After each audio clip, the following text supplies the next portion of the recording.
Good morning. It is Friday, February 22nd, 2019. It's been a long week, so let's get showered up. Gravy. Mr. Sandman, bring me a dream. Make him the cutest that I've ever seen. Give him two lips.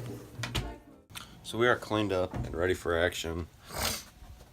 I'm definitely gonna have to stop at Speedway and get me a Bang Energy because I had a late night last night. I actually got in a hit and run in the Blazer. It's alright, I'm fine. Black Betty's fine. And they actually found the van who hit me, and it got impounded last night, but they couldn't get anyone to come out of the house. So I'll show you the van. I'll show you the fender where I got hit. I'm sure you're gonna be hearing about this all day because I'm gonna go to the body shop later, try and get an estimate to see what we could get it fixed for, and see what my options are there. But I need to get going. It's 7. There she is. Got a little breakfast going on.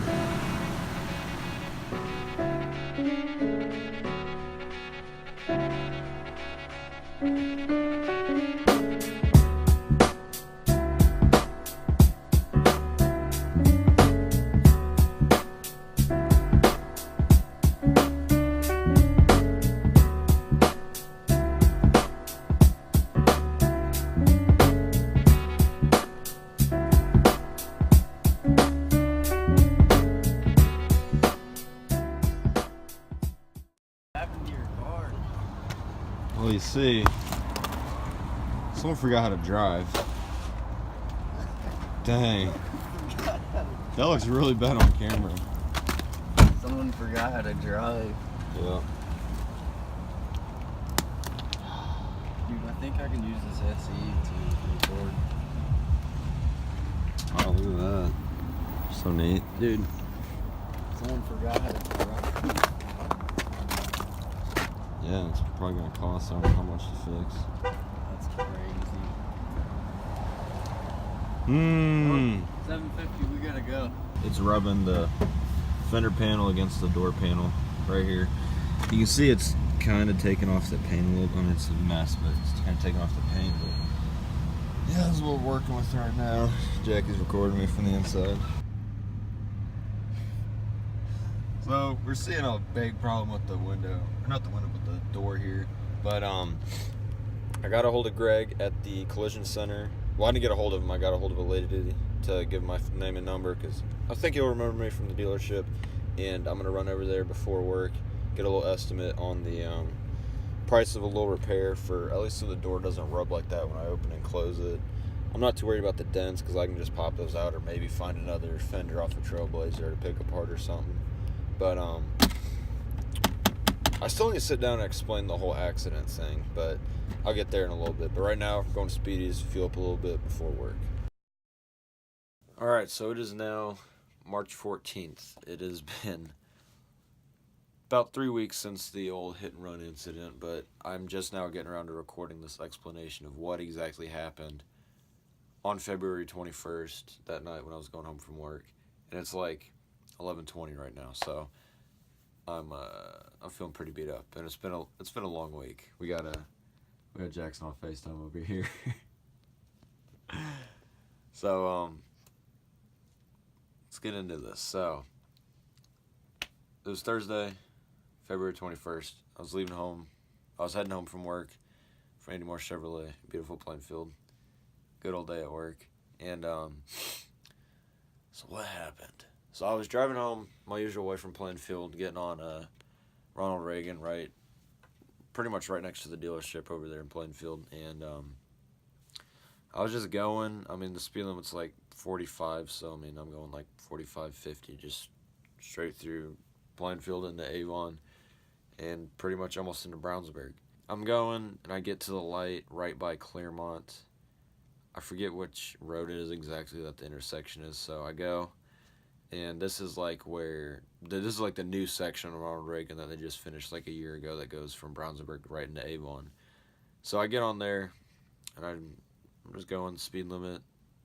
Everything's fine.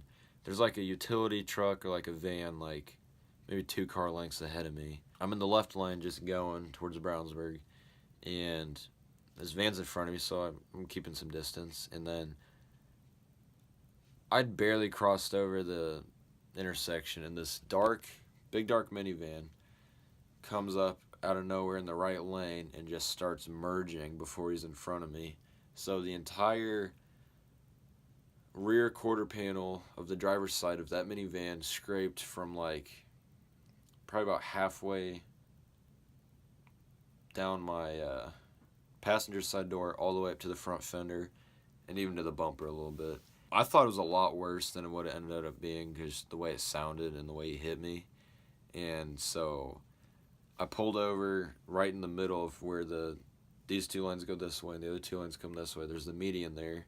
Before the median actually starts, there's like those crossed yellow lines where you're not supposed to drive, but I just got hit, so I pulled over there. So I was not too happy. I said some things that were, you know, probably shouldn't have been said, but they were. They needed to be. And so he, of course, kept driving on. That's what made me really mad. Not the fact that he hit me, but that he just kept going. And he knew he hit me. There's no way he didn't. Like, he definitely knew. I'm over there, put on my blinkers because there's quite a bit of traffic still going, so I get out and take a look at the damage. And luckily, the wheel wasn't bent or anything. The bumper wasn't hanging too much. I mean, I think he broke a clip or a bolt on it because it's hanging a little bit on the passenger side, but it's nothing terrible. Nothing that can't be fixed. Easily the worst thing was that he dented like the entire fender like in, and that pushed the rest of that front fender panel into the door panel. So every time you open the passenger door, it like makes this horrible like scraping sound and like pops. You've probably, actually no, you'll see it in one of these upcoming 1 or 2 vlogs. It's definitely in there at least once or twice when Jackson hops in. I'm just inspecting it. I'm like, all right, it doesn't look too bad, but I don't know what I'm gonna do. So I tried calling my mom, and she didn't she didn't pick up, of course. So I was just sitting there. I was like, all right, I'll call my dad or something. And then I see a cop coming down the other lane, like heading back towards Avon. So I see him, and I'm like, all right, he definitely sees me here in the middle of the meeting with my blinkers on. He's not just gonna leave me here. So I stopped trying to call my dad. He hits a U-turn behind me and pulls up, and he gets out and asks me like what happened. I was like, some minivan just hit me and kept going. And so he took a quick look at it. He's like, I mean, same thing, like wheel wasn't bent. There's nothing like dangling, nothing had come off the car. So he's like, all right, how about we drive back to the hospital, and where there's some better lighting, I'll get a better look at it, and I'll call a Brownsburg cop since this is technically inside Brownsburg. So like, all right, that works. He blocks the oncoming traffic, and then we go down to the hospital. We pull off. He just asked me like what happened, so I explained to him what the deal was, and then I gave him like insurance, my ID and stuff like that, and he started writing up a report. And so we were waiting around for a little bit, and then the Brownsburg cop pulls up. I tell him the story. He writes the crash report or whatever, takes some pictures. I think I texted my dad somewhere in here, and I told him what happened, so he headed out there just to see what was going on. And he got there a little bit after the Brownsburg cop did, so he took a look at it, and he was like,